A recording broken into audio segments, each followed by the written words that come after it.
and at this point, get together. And at one point, so the first when we came together was the knife made contact there, and then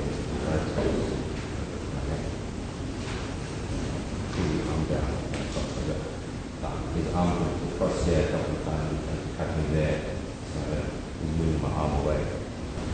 As doing that, I brought the axe down. Okay. That's the first time you meet him? Correct. The axe down and he just went out of the way. As I struck there, he let go. Both arms. He let go and basically started retreating. I took the knife out and dropped it. So the knife was actually stuck in your stomach? The knife was in my side when I pulled it out.